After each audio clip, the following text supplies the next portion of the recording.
Natasha, we're about 2 blocks away from the Home Depot store where all of this started.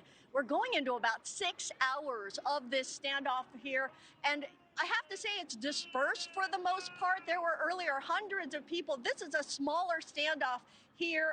There are probably about a dozen holdouts that are still here, and behind me you can see the LA Sheriff's Department at the ready with more tear gas. I have heard multiple rounds of tear gas being fired, trying to disperse these crowds.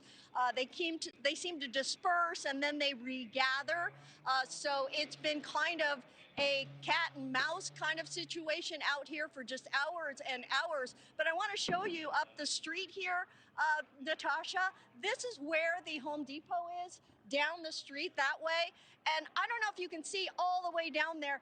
The protesters actually set up makeshift barricades to prevent ICE and federal authorities from taking people away.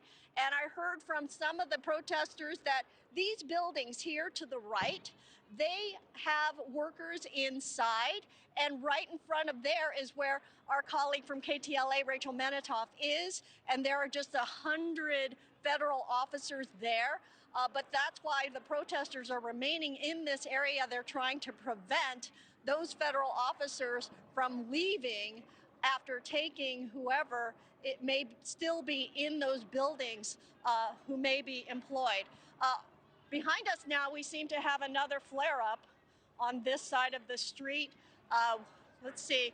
Yeah, protesters have been just yelling and facing off with the Sheriff's Department. As you mentioned, Natasha, they have declared an unlawful assembly. I've seen helicopters flying around announcing it, telling people to disperse, that they may be arrested. And of course, anyone who's been interfering with the work of federal agents, of course, that is against the law. They are immediately arrested. But still a very tense situation out here, Natasha. And people, a lot of them are vowing not to leave. They want to prevent ICE and federal authorities from taking any more people. I spoke with somebody earlier who claimed to be one of the organizers. He said it's unclear if people have been taken, how many people have been taken.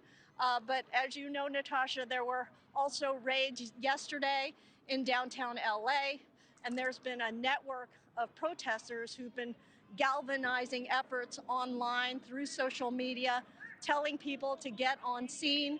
And, you know, today the scene is here in Paramount, Natasha. Yeah, tell me more about this, because as you mentioned, there were raids yesterday, more raids reported again today, and they seem to be centered in that area of Paramount, right around the Home Depot. And of course, that is an area that many people congregate, many undocumented individuals congregate, looking for work, waiting for work. And I understand that was a point of outrage within the community as well. And you're saying that there are undocumented immigrants inside of federal vehicles who are unable to leave, that ICE agents are not able to leave that area. Is that the case at this hour? Yeah. So, yeah, that's the situation down the street. That's where we have about 100 federal agents in front of the parking lot to these buildings. Now, there are several industrial-looking buildings here to the right, and I was told that there are workers who are in there. It's unclear if they are still in there, or if they were able to get out, or if they were taken into custody. But that is across the street from the Home Depot where, and we have some more tear gas being fired.